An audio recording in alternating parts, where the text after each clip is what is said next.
fabled heat, where magic meets desire. Subscribe to ignite the fantasy. The dust motes swirled in the slanted afternoon light that pierced the high, arched windows of the Grand Athenaeum of Eldoria. The Cathedral of Knowledge smelled of aged parchment, beeswax polish, and a faint metallic tang of old magic that clung to every stone column.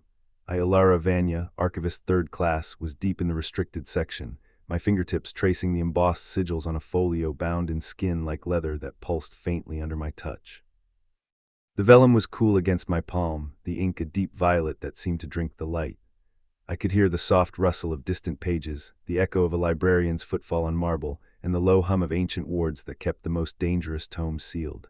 My mind was half occupied with translating a forgotten rune promising a lost spell of binding, half occupied with the ache in my shoulders from hours of bending over scrolls. I turned the page slowly, each movement deliberate, as if the paper might shatter under a careless breath. The rune before me was a spiral of interlocking lines, a triune knot that legend said could tether the essence of two souls to a third. My heart quickened at the thought of such power. I imagined the possibilities, protecting the kingdom, sealing a rogue demon, perhaps even binding a promise that could not be broken. Just as I was about to close the folio, a sharp, ozone-laden crack split the silence. It was like a bolt of static tearing through the air, and my heart hammered against my ribs like a trapped bird. I froze, the folio slipping from my grasp and landing with a soft thud on the stone floor. From the shadowed alcove near the celestial charts, two figures emerged, locked in a furious, silent standoff. Silas stepped forward first, tall and slender, his midnight blue silk robes drinking the light. Silver hair fell back from his aristocratic face, eyes the color of storm clouds that seemed to hold a tempest of their own. He raised a delicate hand, and his voice, low and melodic, whispered an ancient incantation that made the air around us tremble. "By the threads of fate I claim the balance," he intoned, each syllable a ripple on a still pond. Cale followed, his broad shoulders cloaked in ember-red fabric that seemed to glow from within. Dark hair fell in a wild cascade over his brow, and his eyes burned amber, fierce and hungry. When he exhaled, a wave of heat brushed my neck, the scent of smoldering wood mingling with the cool dust. "Balance is a lie," he growled, his voice a low thunder that seemed to vibrate the very stones beneath our feet. "Power belongs to those who seize it." The power between them crackled, thick enough to prick my skin. I could taste copper on my tongue, the metallic scent of raw magic hanging between them like a living thing. Silas's sapphire aura brushed my cheek, cold as moonlit glass, sending a shiver of longing through my skin. Cale's scorching breath kissed the nape of my neck, heat licking my spine. Instinctively I whispered the binding sigil, my voice trembling with desire and fear. The triune knot snapped, a flash of intertwined light that wrapped around us, binding our fates together. Their opposite powers surged through me, Silas's icy calm and Cale's fiery passion, each tugging at the core of my being. A sudden, intoxicating rush of heat and cold flooded my veins. My heart pounded, not just from the magic, but from the electric proximity of the two men I had admired from afar.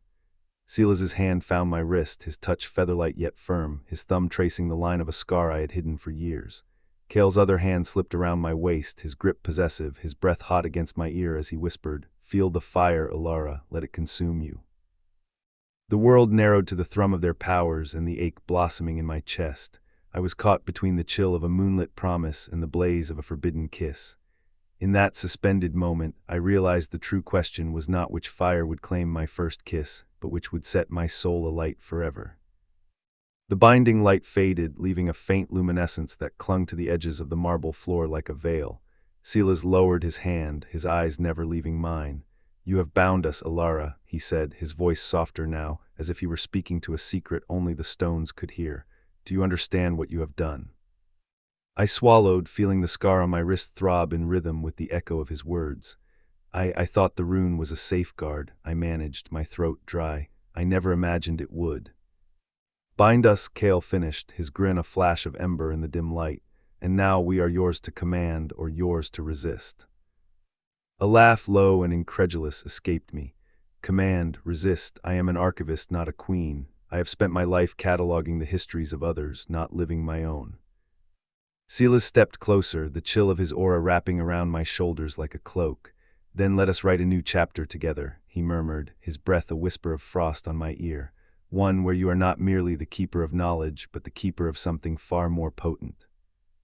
Kale's hand tightened on my waist, his heat searing into my skin. Or, he said, his tone playful yet edged with something darker, we can burn the old pages and start fresh. No more dust, no more silence, just us, the fire, the ice, and the storm we create together. My mind raced. The Athenaeum was a place of order, of rules etched into stone and ink. Yet here, in the heart of the restricted section, the very foundations of that order were cracking. I could feel the ancient wards humming, as if aware of the breach, their resonance a low, mournful chant. "What will happen to the Athenaeum?" I asked, my voice barely above a whisper, fearing the answer might shatter the fragile balance. Silas lifted his hand, the sapphire light flaring for a heartbeat before dimming. "The wards will try to expel us," he said, his eyes flickering with a storm of thoughts. "But the binding we share is stronger than any seal. If we stand together, we can protect this place, even as we reshape it." Kale chuckled, a sound that rumbled like distant thunder. "Or we could watch it crumble and build something better from the ashes." The choice hung between us like a blade. I could feel the weight of centuries pressing down, the weight of my own expectations, the weight of the scar that had always reminded me of a past mistake, a failed love, a broken promise. The scar pulsed now, as if urging me forward. I took a breath, inhaling the mingled scents of parchment, ozone, and Kale's smoldering heat.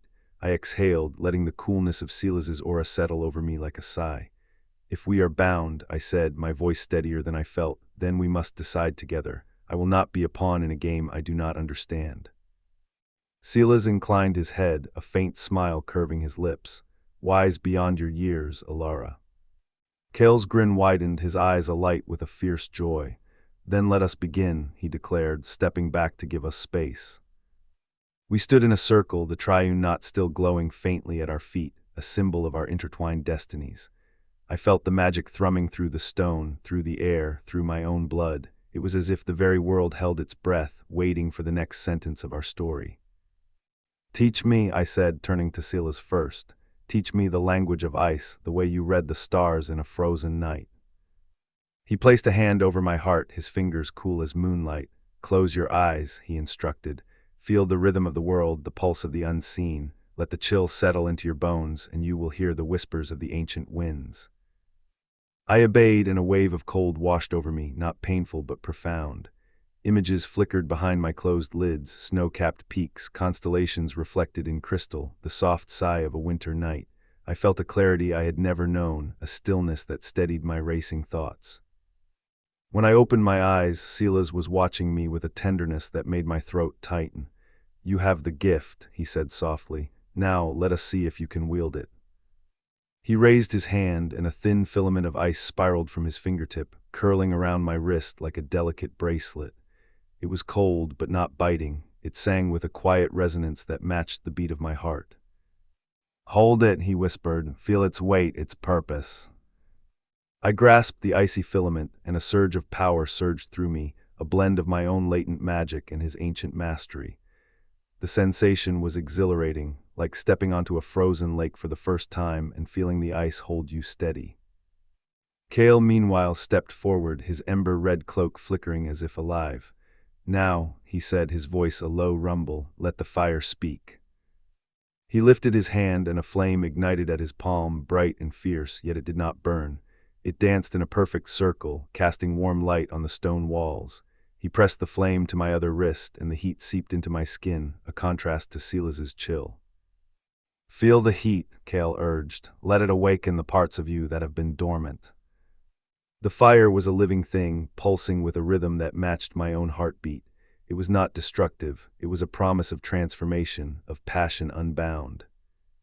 As the two elements intertwined on my arms, I felt a surge of energy that threatened to overwhelm me. I clenched my teeth, focusing on the scar that had always been a reminder of my limits. The scar glowed faintly, as if recognizing the convergence of ice and fire. "You are the conduit," Silas said, his voice reverent. "Your blood carries both the chill of the north and the heat of the south." "And your heart," Kale added, his eyes blazing, "will decide which flame you nurture." I inhaled deeply, the scent of old books mingling with the metallic tang of magic, the sweet perfume of Silas's frost, and the smoky aroma of Kale's fire. I felt the weight of centuries of knowledge pressing against my mind, urging me to choose a path. I will not choose, I said, surprising even myself. I will forge a new path, one that honors both the ice and the fire. Silas's eyes softened and Kale's grin widened. A wise decision, Silas replied, his voice like a gentle snowfall. And a daring one, Keat added, his tone full of admiration. We stood there, the three of us, bound by the Triune knot, the ancient wards humming in the background, the dust motes dancing in shafts of light. The Athenaeum seemed to hold its breath, as if aware that history itself was being rewritten. What shall we call this alliance? I asked, a smile tugging at the corners of my mouth. Silas considered for a moment, his gaze drifting to the towering shelves of forbidden tomes. The Covenant of Frost and Flame, he suggested, his voice echoing like a distant chime. Kale laughed, a sound that resonated like a drumbeat. Or simply, he said, leaning close enough that his breath brushed my ear, the fire that melts the ice and the ice that steadies the fire. I felt a warmth spread through my chest, a mixture of amusement and affection. Then let it be known, I declared, that Alara Vanya, archivist 3rd class, is no longer a keeper of secrets alone. I am a keeper of balance, a bridge between extremes. Silas placed his hand over my heart, his touch cool and reassuring. Your name will be spoken in the halls of the Athenaeum for generations, he promised.